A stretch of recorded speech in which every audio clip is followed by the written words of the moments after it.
welcome back to my channel which is Teacher Cool. I am your teacher जन्नत Khatri and यहाँ पे हम कर रहे हैं स्टैटिस्टिकल मैकेनिक्स का सेकेंड यूनिट फोर्थ सेमेस्टर का BSc second year, right. Statistical mechanics के अंदर हम काफ़ी कुछ कर चुके हैं। अभी तक हमने एंट्रोपी वगैरह, बोल्ट्जमैन रिलेशन एंड एंट्रोपी का प्रोबेबिलिटी से रिलेशन, बहुत सारी चीज़ें हम कंप्लीट करके आए हैं। Now it's time that we move forward to the statistics, जो हमारा मेन टॉपिक है इस सब्जेक्ट के अंदर, राइट। हमने बहुत सी मोशंस को, ट्रेजेक्ट्रीज को अभी तक स्टडी कर लिया है first semester, second semester, third semester के अंदर। नाउ इट्स टाइम कि हम उन ट्रेजेक्ट्रीज को, उन मोशंस को जो है उनको कुछ स्टैटिस्टिक्स के अंडर कैटेगराइज करें, ताकि एक के रिजल्ट के साथ हम दूसरों को जनरलाइज कर सकें, राइट। स्टैटिस्टिक्स वही है, एक पार्टिकल है, उसकी नेचर को हमने स्टडी कर लिया, उसकी ट्रेजेक्ट्री को हमने स्टडी कर लिया। अब हम उसको एक पर्टिकुलर कैटेगरी के अंदर डाल देंगे सो दैट कल को अगर उसी की एक और ट्रेजेक्ट्री हमें स्टडी करनी हो तो वी नो कि इसका ये कोर्स ऑफ एक्शन कह सकते हैं, या जो भी स्टेप्स हमें फॉलो करने हैं वो ये होंगे। हम बहुत जल्दी उसके रिजल्ट्स पे पहुंच जाएंगे, राइट। तो ऐसा ही क्या हुआ, जब स्टैटिस्टिक्स का स्टार्टिंग थी, हमने पार्टिकल्स को स्टडी करा था, तो सबसे पहले जो बोल्ट्जमैन था, अभी तक भी आपने देखा होगा बोल्ट्जमैन ने ही एंट्रोपी से रिलेशन निकाला, अपना एक कांस्टेंट दिया, एक नॉर्मल बोल्ट्जमैन डिस्ट्रीब्यूशन लॉ भी उसने निकाला कि कैसे कैसे पार्टिकल्स जो हैं वो एनर्जी के अकॉर्डिंगली क्या होते रहेंगे, रिडिस्ट्रीब्यूट होते रहेंगे जैसे जैसे हम एनर्जीज को चेंज करेंगे सिस्टम की, राइट। तो विषय की सबसे पहले जो है बोल्ट्जमैन, मैक्सवेल बोल्ट्जमैन ने ही स्टार्ट किया। तो व्हाट ही सेड कि कोई भी पार्टिकल्स हैं, सबसे पहली बात तो जब हम स्टैटिस्टिक्स की बात करते हैं, we will always deal with the very large number of particles. एक दो पार्टिकल्स कभी नहीं होंगे, हमेशा क्या होगा, लार्ज नंबर ऑफ पार्टिकल्स को ही हम स्टडी करेंगे, सबसे पहली चीज़। दूसरी चीज़, हम जब स्टडी करेंगे तो उस असेंबली को फॉलो करेंगे जो अभी इक्विलिब्रियम पे है, because if anything is not at equilibrium, वो अभी मोशन में है या वो अभी चेंजिंग स्टेट के अंदर है, तो उसकी कोई भी प्रॉपर्टी को यू कैन नॉट से कि हाँ ये चीज़ स्टेबल हो चुकी है तो इसका ये रिजल्ट है। It is under changing phase, तो आप कंक्लूजन पे नहीं जा सकते। देयरफॉर हम या Maxwell Boltzmann studied the particle assembly which was in equilibrium, and based on this study वो क्या कर पाए, प्रेशर को एक्सप्लेन कर पाए कि कोई भी गैस है या कोई भी जो मॉलिक्यूल्स है वो एक प्रेशर को कैसे क्रिएट करते हैं, कैसे प्रेशर जनरेट होता है पूरी गैसेस का। सिमिलरली टेम्परेचर के कंसेप्ट को भी बता पाए कि कैसे पार्टिकल्स मूव करेंगे बेसिस ऑन दैट कि उनकी क्या टेम्परेचर रेंजेस रहेगी या कैसे वो चेंज होगा। ऑल्सो एनर्जीज को, जब प्रेशर टेम्परेचर कर दिया तो energy is also form of temperature से related and other things, pressure, motion वगैरह से। तो he could explain all of these three concepts very well, लेकिन वहाँ फेल कहाँ पे हुए, जब हमने स्पेसिफिक हीट्स ऑफ कैपेसिटी हमने क्या किया, स्टडी करा, तो उसके जो कंसेप्ट्स आए, उसके जो एक्सप्रेशंस आए, उसकी जो changing trajectories I with pressure and temperatures, those trajectories या दोज ग्राफ्स ये एक्सप्लेन नहीं कर पाए। Similarly photo electric effect. Now what is photo electric effect? Photo electric effect is, हमारे पास एक सिस्टम है, उसके ऊपर हमने कुछ इलेक्ट्रॉन्स को, फोटोन्स को जो है, फोटोन्स को हमने उसके ऊपर क्या किया, प्रोजेक्ट किया, राइट।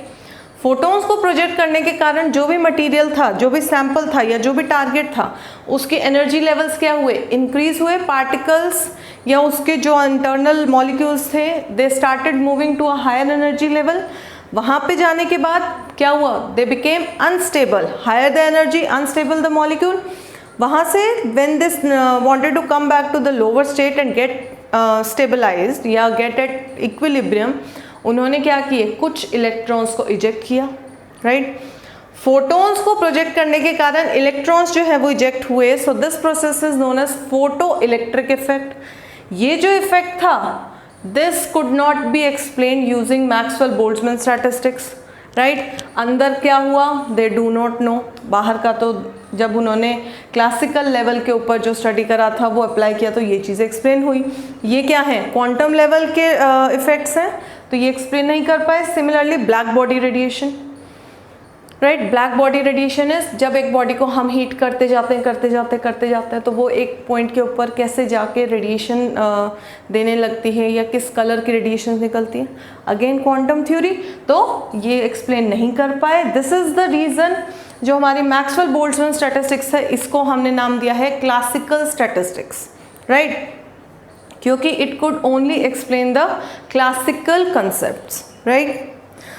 इनके एग्जाम्पल अगर आप पूछेंगे तो एग्जाम्पल या पार्टिकल जो इन्होंने स्टडी करे वो थे मॉलिक्यूल्स ऑफ गैसेस, राइट। जितनी भी गैसेस हैं उनके एज अ होल मॉलिक्यूल, क्योंकि उनको हम क्या कर सकते हैं, मॉनिटर कर सकते हैं। They are still at classical level up to some limit.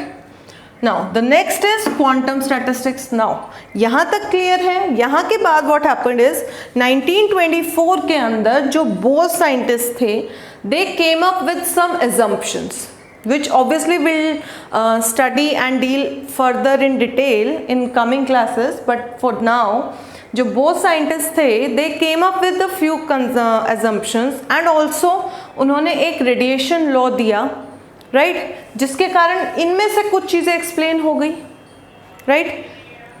At the same time Einstein जो थे, आइंस्टाइन ने kinetic theory of gases दे दी। तो what happened, कुछ concept assumptions and radiation law of Bose से क्लियर हुए, कुछ आइंस्टाइन से क्लियर हुए। They came together naming the Bose Einstein statistics, right. अब बोथ आइंस्टाइन स्टैटिस्टिक्स थे, तो जो भी इनके पार्टिकल्स थे जिनको ये डील कर रहे थे या जिनको ये एक्सप्लेन कर रहे थे, उन्होंने नाम क्या दिया, those particles are my bosons, Bose Einstein bosons, right.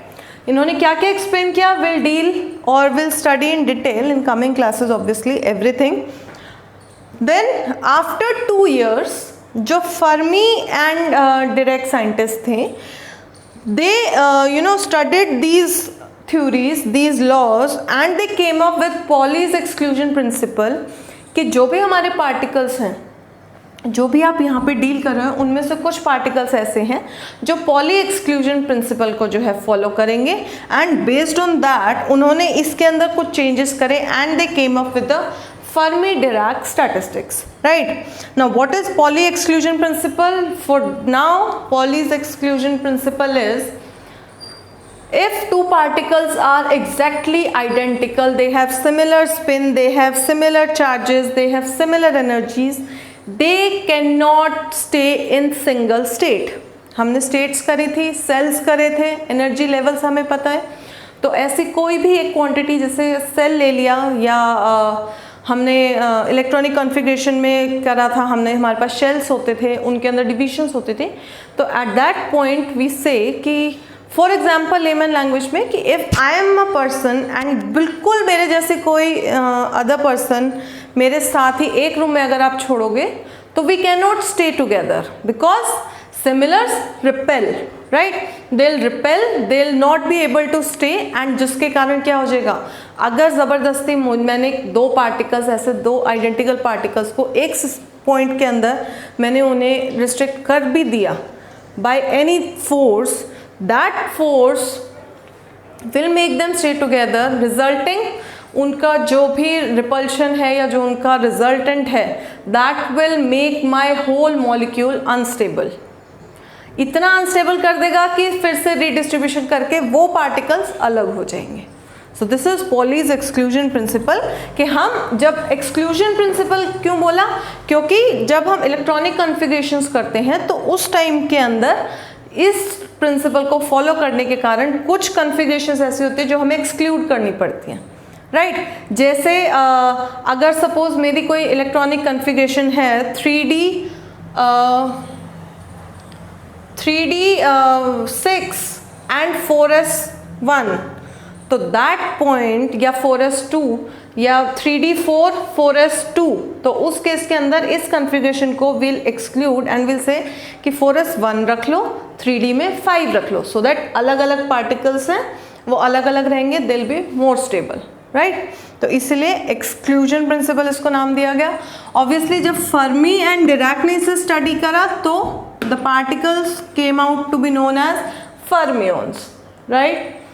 Maxwell Boltzmann के अंदर मॉलिक्यूल्स, यहाँ पे बोसोन्स, यहाँ पे फर्मियोन्स। क्लियर है? So now we have 3 types of identical particles, 3 statistics के अकॉर्डिंग 3 आइडेंटिकल पार्टिकल्स को डिटेल में करते हैं। लाइक सबसे पहले आएगा एनी स्पिन, मतलब सबसे पहले इस मैक्सवेल बोल्ट्जमैन के स्टैटिस्टिक्स के अकॉर्डिंग जो हम पार्टिकल्स को स्टडी कर रहे थे, विच वर मॉलिक्यूल्स ऑफ गैसेस, उनका कोई भी स्पिन था, वी वर लीस्ट बॉदर्ड, कोई भी स्पिन हो हम उसको अकाउंट में ही नहीं ले रहे थे। Also they were distinguishable, molecules of gases they are distinguishable, right. So इसके अकॉर्डिंग हमें एक टेबल है यहाँ पे, जिसके अकॉर्डिंग आई विल एक्सप्लेन। मेरे पास सपोज मैंने 2 पार्टिकल्स लिए हैं A and B, they are distinguishable, right, और उनके कोई भी स्पिन है तो कोई मैटर नहीं करता। तो मेरे पास 2 स्टेट्स हैं जिसके अंदर मैं उन्हें अरेंज कर सकती हूँ, राइट, अरेंज कर सकते हैं। तो I will say A and B लेते हैं, A पहले में गया, B बाद के में गया, देन रिवर्स हो गया B A, ठीक है। डिस्टिंग्विशेबल है, कोई इसके ऊपर रिस्ट्रिक्शन नहीं है। तो एक स्टेट आएगी जिसमें दोनों पार्टिकल्स एक ही स्टेट में आ जाएंगे। सिमिलरली फर्स्ट एम्प्टी, लास्ट में क्या हो जाएगा A एंड B। तो मेरे पास टोटल नंबर ऑफ स्टेट्स क्या आए 4, which is according to Maxwell Boltzmann statistics, right. Then next is zero और इंटीग्रल स्पिन। जीरो स्पिन या इंटीग्रल स्पिन जो होती है वी से कि पार्टिकल्स की होती है जो हमारे फॉलो करेंगे बोस-आइंस्टाइन को, and they will be known as bosons and they are indistinguishable. Distinguish सिर्फ मॉलिक्यूल्स से, when we go to fermions and bosons दोनों ही क्या रहेंगे indistinguishable. We can not distinguish कि ये कौन सा है ये कौन सा है। तो जैसे यहाँ पे A और B था, यहाँ पे 2 पार्टिकल लेंगे तो क्या हो जाएगा A, राइट। नाउ जीरो और इंटीग्रल स्पिन का क्या रहता है कि ये आपस में एक दूसरे के साथ कोऑपरेट कर सकते हैं लेमन लैंग्वेज में, राइट। तो कोऑपरेट करने के कारण जो भी मेरी डिस्ट्रीब्यूशन मैं कर सकती हूँ possible arrangements, they will come out to be A। सबसे पहली बात दे आर इनडिस्टिंग्विशेबल। तो ये 2 स्टेट्स में फ्लिप कर रहे थे, इसमें फ्लिप करने का कोई फायदा नहीं है, they are indistinguishable. Next is A empty A। This is possible because they have zero and integral spin, they can stay together। तो मेरी टोटल नंबर ऑफ स्टेट्स क्या आई 3 for bosons following the Bose-Einstein statistics। Clear है। Third is half integral spin. Now half integral spin जो होते हैं they have a very strong magnetic field due to which they can not cooperate with each other. वो एक दूसरे को repel करेंगे ही करेंगे, राइट। इनडिस्टिंग्विशेबल वो ऑलरेडी हैं ही। तो हमारे 2 पार्टिकल्स क्या होंगे A ही रहेंगे, A। The other possible arrangement is AA, but being half integral spin and following the Pauli's exclusion principle, इस केस के अंदर AA की arrangement जो है that is forbidden, वो नहीं हो सकती। So the only possible arrangement is this। So for the case of fermions the only number of state is 1 which is A and A, right। इसका example is molecules of gases। Bosons का example is जिनका zero और integral spin होगा, जैसे alpha particle and photons, right. Basically charge भी जिनका zero रहेगा। Then integral half होगा तो मेरे पास कौन से पार्टिकल्स आएंगे बीटा, इलेक्ट्रॉन्स, प्रोटॉन्स, ठीक है। तो यहाँ पे these are my examples. So या these are my 3 classifications of statistics. Paper में भी अगर आएगा तो आपको इतना देना पड़ेगा, this will give you the full marks. And understanding के लिए भी यही है, डिटेल में obviously we are going to do, या this is it, let's move forward.